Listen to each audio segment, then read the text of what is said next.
Assalamualaikum warahmatullahi wabarakatuh. Welcome back to my channel Jamal Official Vlog. Kali ini saya akan mengupas dan membahas tentang nasabah laporkan pinjol legal dan ilegal ke OJK. Nah, ini jawabannya. Apa sih jawaban dari OJK? Simak videonya. Jangan pernah takut oleh ancaman dan teror dari DC pinjaman online.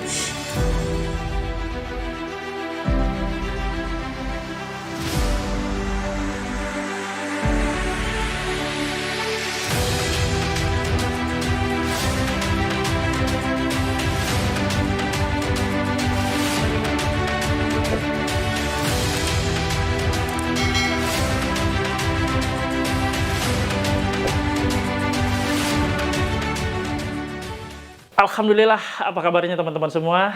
Saat ini tentunya kondisi kalian baik-baik saja ya.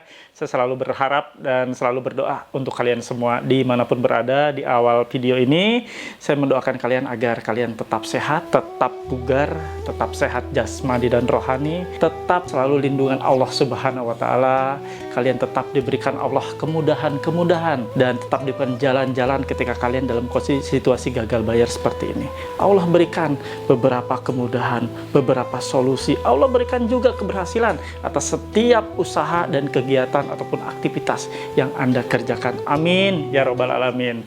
Oke teman-teman semua, tak terasa kita sudah ada di penghujung bulan ya, di bulan Juni seperti ini. Jangan lengah kalian, tentu pada tanggal 30 Juni seperti ini kalian menghadapi rentetan teror-teror daripada DC ilegal maupun legal. Yang ilegal tentunya luar biasa kencang ya, yang legal pun sama. Kalau sudah seperti ini tanggal 30 di akhir bulan, end of month atau EOM, di akhir bulan seperti ini mereka tancap gas. Kalian juga tancap gas. Kalian tinggalin aja, cuekin. Jangan pernah takut dengan segala macam bentuk teror, intimidasi, apapun itu bentuknya, mau kalimat-kalimat yang seram, kalimat-kalimat yang berbau dengan somasi, kalimat-kalimat berbau Anda akan digugat ke pengadilan, kalimat-kalimat yang berbau dengan kecemasan yang membuat Anda cemas, yang membuat Anda stres. Hello, saya udah nonton video Pak Jamal, nggak takut lagi.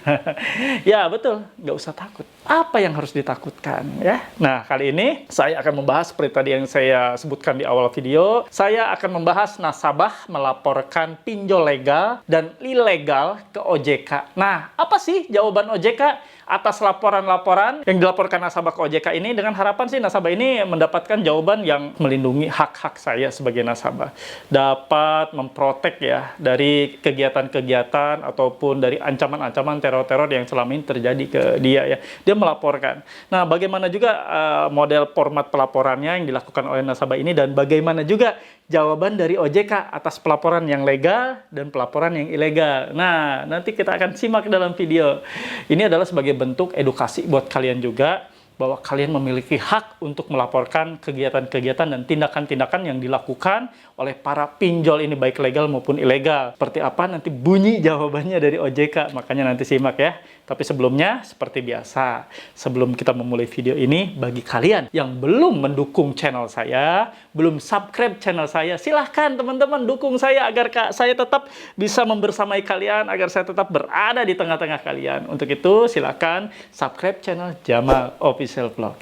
Diaktifkan loncengnya kawan-kawan, agar Anda mendapatkan notifikasi setiap video-video terbaru setiap hari loh. Saya bikin video terbaru 2 video setiap hari untuk kalian tonton, agar kalian teredukasi, agar kalian mendapatkan manfaat, agar situasi gagal bayar seperti ini Anda ada tontonan yang membuat Anda segar pikiran, segar hati, tenang jiwa. Alhamdulillah. Oke teman-teman semua, bila video-video saya bermanfaat, silahkan ya kalian bantu untuk menjangkau teman-teman lainnya yang saat ini belum mendapatkan video saya, agar mereka juga tercerahkan ya. Teman-teman kalian yang saat ini sedang dilanda gagal bayar, sedang pusing, sedang galau, sedang stres, diteror para DC, silahkan kalian sebarkan video-video saya ini. Insya Allah ini adalah merupakan salah satu pahala jariah buat kalian semua. Halo teman-teman semua, jangan lupa untuk subscribe channel YouTube Jamal Official Vlog, lalu aktifkan loncengnya untuk mendapatkan notifikasi video-video terbaru. Terima kasih. Nah, teman-teman semua, ini adalah salah satu laporan dari penonton setia saya, dari subscriber saya. Yang kebetulan beliau melakukan sharing ke saya melalui email, ya, email. Jadi dia bilang bahwa, Pak, kira-kira ini situasinya seperti apa nih kalau kayak gini? Apakah saya perlu melaporkan ataukah saya perlu diamkan saja? Saya selalu bilang, kalau memang Anda merasa harus melaporkan, silahkan monggo. Ada kan cara-cara melaporkan ke OJK, cara melaporkan ke Cyber Polri, cara melaporkan ke Kominfo, ya, semuanya ada, komplit. Dan saya pun pernah upload salah satu video seperti itu, ya. Tapi kali ini nasabah ingin melaporkan tindakan-tindakan yang dilakukan oleh para pinjol-pinjol ini yang sudah menyebar datanya, yang sudah berlaku tidak sesuai dengan aturan, dengan regulasi yang ada, itu melaporkannya ke OJK. Jadi itu ingin dia melaporkannya baik legal maupun ilegal itu ke OJK. Nanti tanggapan dari OJK seperti apa, nanti kalian bisa simak ya. Dan saya akan tayangkan bentuk dari screenshot, saya akan tayangkan bentuk dari laporan si nasabah ini ke OJK. Simak ya. Nah, ini saya akan tayangkan. Nasabah ini melakukan email ke OJK untuk melaporkan atas intimidasi, melaporkan atas kegiatan-kegiatan penagihan yang sudah tidak sewajarnya. Berhak dong nasabah melaporkan karena pemerintah sudah menunjuk OJK sebagai regulator, sebagai badan yang mengawasi kegiatan-kegiatan seperti kegiatan fintech ini ya, diantaranya yang dia laporkan. Saya akan bacakan langsung ya untuk mempersingkat waktu. Di sini kepada subjeknya pelaporan pinjol ilegal. Di sini dia melaporkan tadi pinjol ilegal, ternyata di dalamnya ada pinjol legal. Untuk konsumen @ojk.go.id. Selamat siang, saya hapus ya, saya tutup namanya. Saya ini mengadukan permasalahan mengenai pinjaman online, beberapa aplikasi pinjaman online yang tidak berizin OJK, cara penagihan yang kasar dan mengandung ancaman sebar data membuat saya dan teman lain yang merasa terganggu dan dirugikan. Mohon dari pihak OJK untuk melakukan tindakan tegas kepada beberapa aplikasi seperti uang bantuan, tas rupiah, pohon duit, dana kini, ancaman WA dari DC sangat mengganggu. Saya mohon untuk ditindaklanjuti. Terima kasih, semoga ada respon dari pihak OJK, kepolisian, dan Kominfo. Terima kasih. Nah, itu yang dikirimkan tanggal 26 Juni hari Minggu sekitar pukul 11.28 pagi ya berarti ya. Nah, ini ada jawaban dari OJK. Saya akan bacakan. Saya tampilkan ya. Dari noreply@ojk.go.id, dibalasnya hari Senin 27 Juni jam 3 sore ya. Jadi pertanyaannya telah dijawab oleh kontak OJK 157. Kepada tunya saya hapus ya.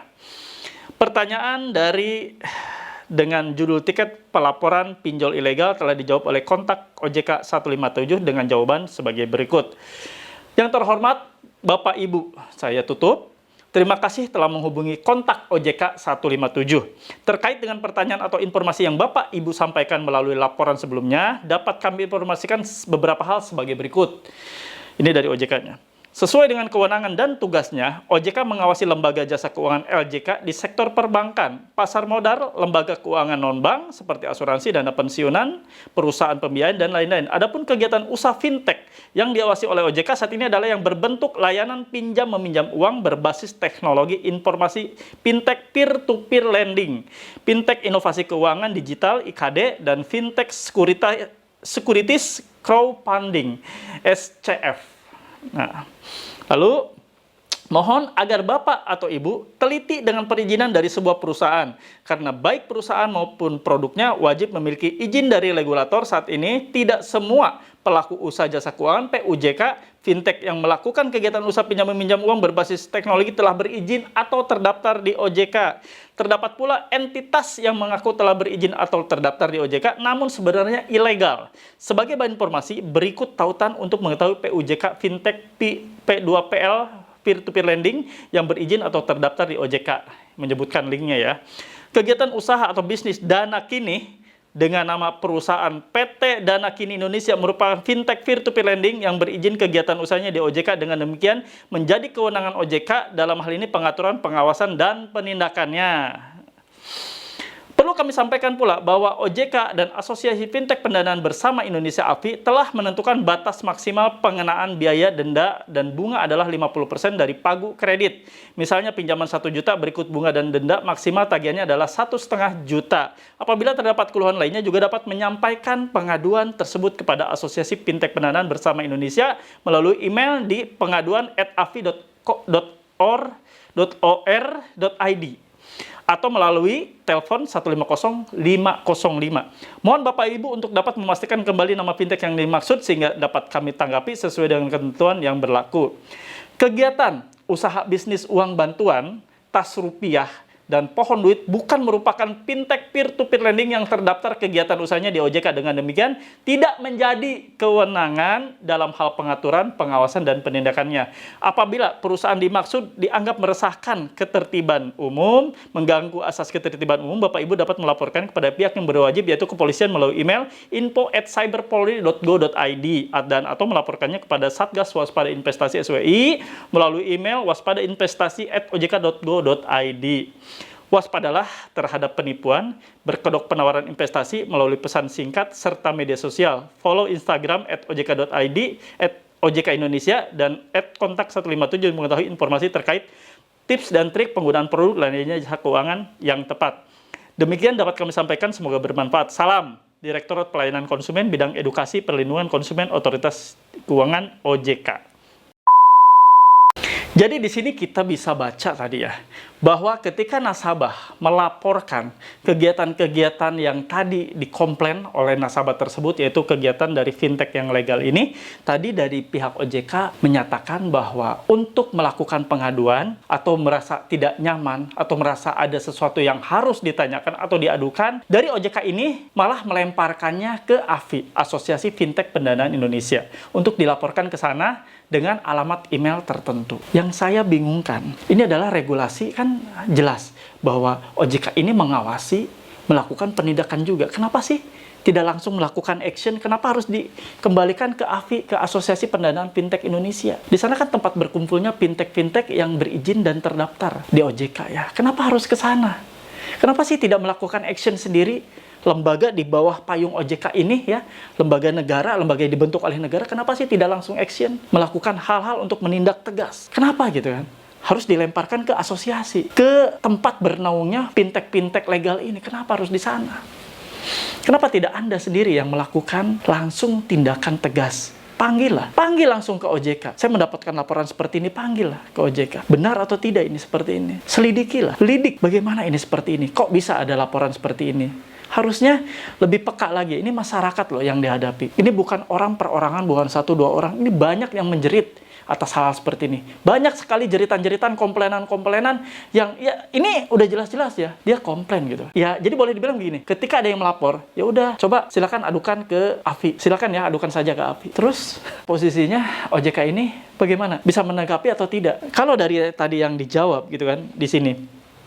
Apabila terdapat keluhan lainnya juga dapat menyampaikan pengaduan tersebut kepada Asosiasi Fintech Pendanaan Bersama Indonesia melalui email di pengaduan@afi.or.id atau melalui telepon 150 505. Jadi nasabah harus bagaimana? Nasabah sudah jelas-jelas ingin mendapatkan jawaban dari OJK. Misalnya, baiklah laporan Anda kami terima dan kami akan tindak lanjuti dan kami akan melakukan penyelidikan atas kasus ini. Dan mungkin itu jawabannya akan sedikit lebih menenangkan ya bagi nasabah. Dan nasabah sendiri mungkin merasa lebih percaya diri lagi. Oh, laporan-laporan kami ternyata ditanggapi dengan serius oleh OJK. Oh, berarti laporan-laporan kami benar-benar masuk ke OJK dan siap-siap untuk diproses. Apakah itu nanti proses pemanggilan terhadap fintech-fintech ini dengan bukti-bukti yang sudah dilampirkan oleh nasabah ini atau apapun bentuknya. Yang penting posisinya sih saya herannya kenapa sih harus dilemparkan lagi ke AFI. Ini yang ilegal. Yang ilegal tadi bahwa perusahaan itu yang dimaksud ilegal itu yaitu yang tidak terdaftar dan tidak berizin dari OJK. Nah, pihak OJK ini langsung melemparkannya juga ke pihak kepolisian. Nah, di sini nih, apabila perusahaan dimaksud dianggap meresahkan atau mengganggu asas ketertiban umum, Bapak Ibu dapat melaporkannya kepada pihak berwajib, yaitu kepolisian melalui email info@cyberpolri.go.id dan atau melaporkannya kepada Satgas Waspada Investasi SWI melalui email waspadainvestasi@ojk.go.id. Kenapa? Kenapa juga harus dilemparkan lagi? Kenapa sih tidak langsung ini ya melakukan sesuatu investigasi? Kalau ilegal sih boleh lah ya. Mungkin ilegal ya karena emang ilegal, tidak di bawah naungan, tidak diawasi oleh OJK, ya boleh lah. Kalau ilegal, ini yang legal loh, yang jadi pertanyaan cukup serius, yang legal itu kenapa? Tidak langsung turun tangan OJK ini melakukan action loh, gitu loh. Kenapa? Nah ini yang jadi pertanyaan cukup serius bagi saya, yang menjadi pertanyaan yang aneh, heran.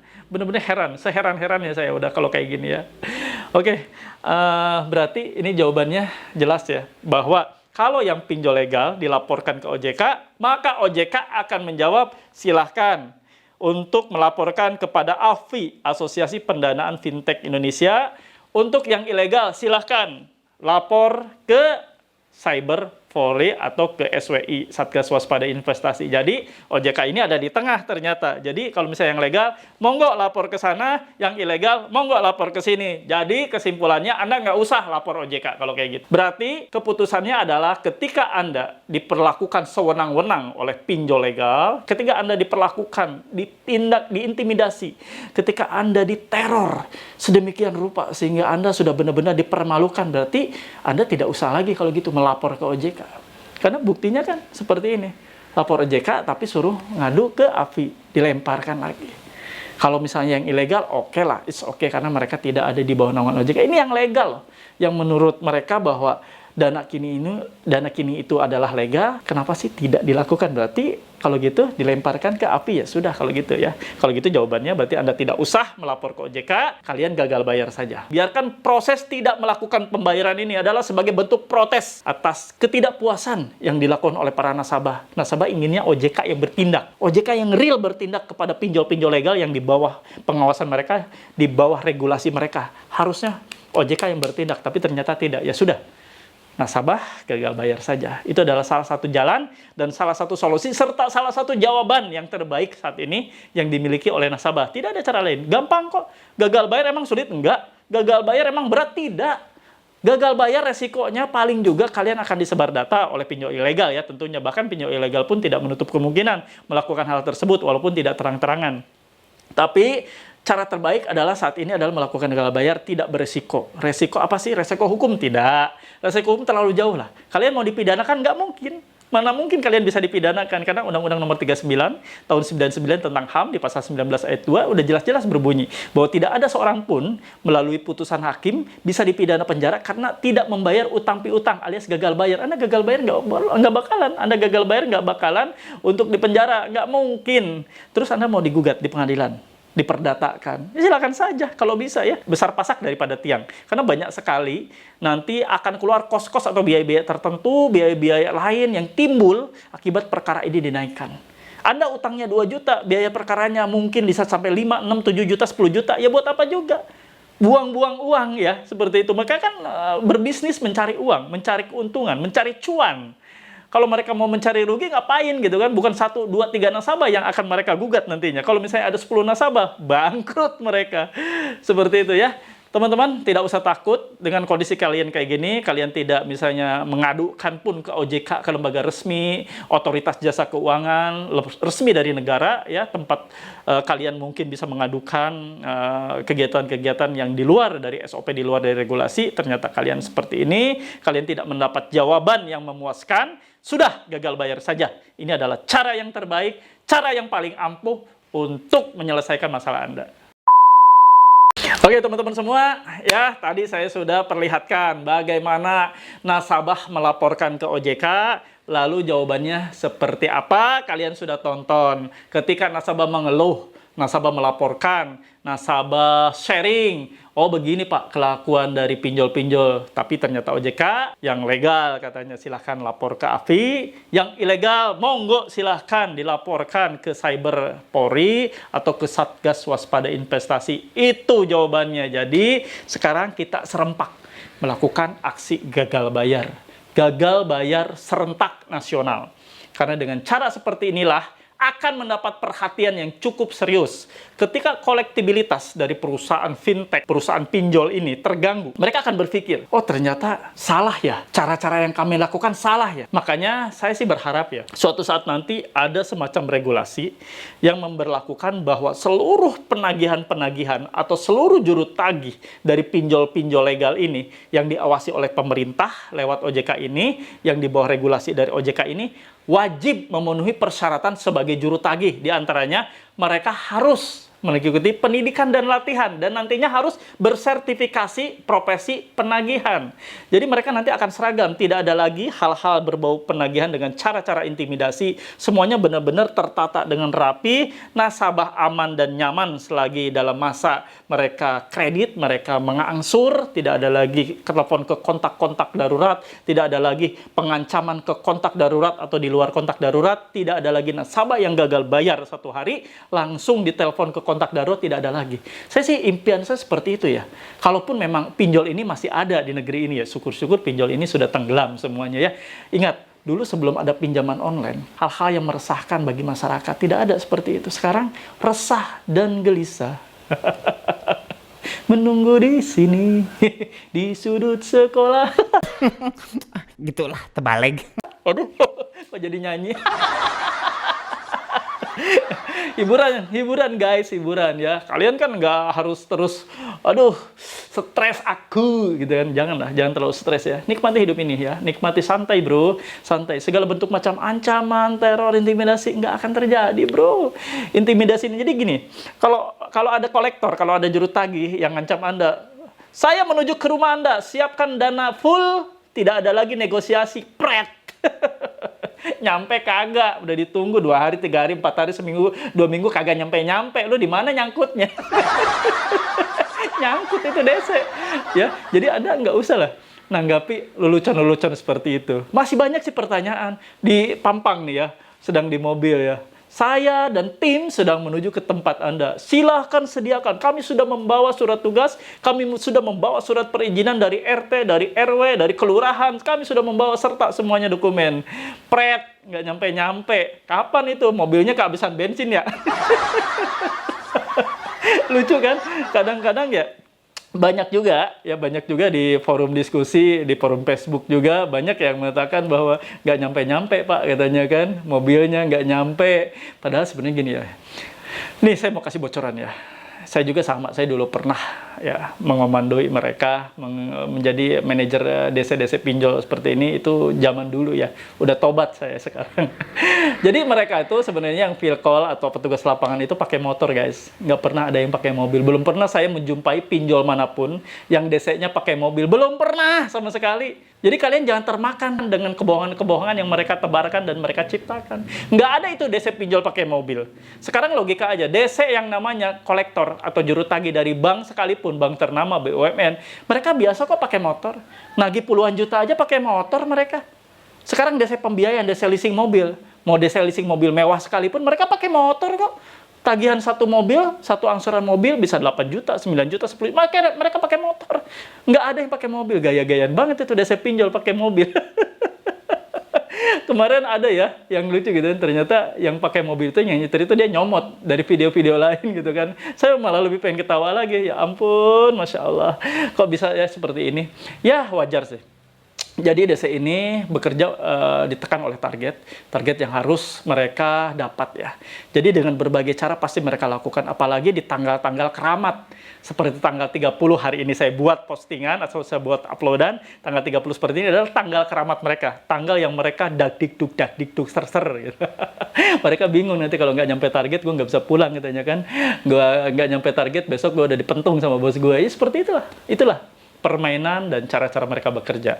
Ya kalian harus maklumi lah sekarang ya dengan kondisi seperti itu. Mereka bekerja dengan cara-cara ya bacot-bacot sedikit ya, yang kencang-kencang biar kalian sedikit down. Ya itulah kerennya mereka. Jadi kalian yang digertak-gertak seperti itu, sudahlah maklumin saja. Anggap saja mereka wow gitu kan, menggonggong seperti itu. Biarin aja ya mereka menggonggong wow gitu kan. Kalian nyantai aja. Paling kalian tanya aja, "Wih, kenapa bos?" gitu kan, menggonggong. Oke teman-teman semua, salam sehat ya buat kalian semua. Jangan pernah takut oleh apapun bentuk intimidasi dan teror yang dilakukan oleh DC pinjol. Ingat, semua bentuk itu, baik itu intimidasi, kekerasan verbal, kekerasan via chatting, kalimat-kalimat yang keras, apapun bentuknya, itu adalah semata-mata hanya untuk memaksa Anda membayar angsuran dan langsung memfotokan, mengabadikan, mengirimkan bukti bayar tersebut ke mereka agar mereka gajian. Ya udah nggak usah takut ya. Buat mereka gajian doang kok. Kalau mereka sopan, tentu Anda segan. Tapi kalau mereka barbar, mereka tidak sopan, mereka mempermalukan Anda, gagal bayar saja. Kelar. teman-teman semua dimanapun berada, alhamdulillah kita sudah berada di sesi akhir dari video ini. Semoga video ini bermanfaat buat kalian.